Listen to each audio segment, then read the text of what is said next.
पूरे मुल्क में CAA और मुजावजा NRC के ख़िलाफ़ एहतजाज बुलंद हो रहे हैं। इन एहतजाजी मुजाहरों की ख़ास बात यह है कि लोग बग़ैर किसी को तकलीफ़ पहुँचाए पुरअमन तरीक़ा से मुजाहरा कर रहे हैं। 21 फरवरी को महाशिवरात्रि त्यौहार के मौके पर बड़े पैमाने पर तैयारियां की जा रही हैं। यही वजह रही कि बेगम बाग इलाके में हो रहे एहतजाजी मुजाहरे में जो कैंप लगाया गया था उसको छोटा कर अक़ीदतमंदों के लिए मंदिर जाने का रास्ता हमवार किया है।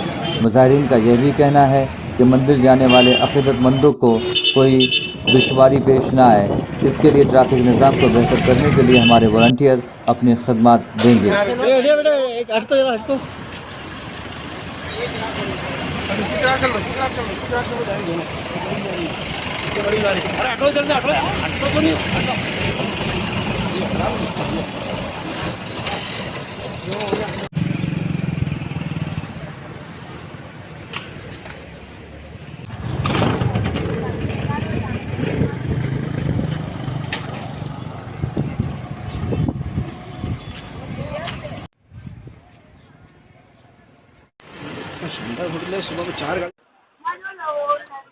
शिवरात्रि के मद्देनजर आपने किस तरह का रास्ता चुना, आप जानकारी?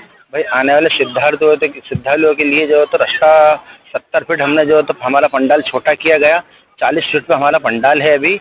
और आने वाले श्रद्धालुओं के स्वागत सत्कार के लिए हमने मंच भी लगाया है यहाँ पे, और उनका सल्फाहार का इंतजाम भी किया जा रहा है। 24 घंटे उनका सल्फाहार भी दिया जाएगा, और उनको ये लोग उनकी व्यवस्था के लिए, उनके स्वागत के लिए हम 250-300 आदमी खड़े हुए वॉलंटियर लगे रहेंगे उनकी देखरेख के लिए।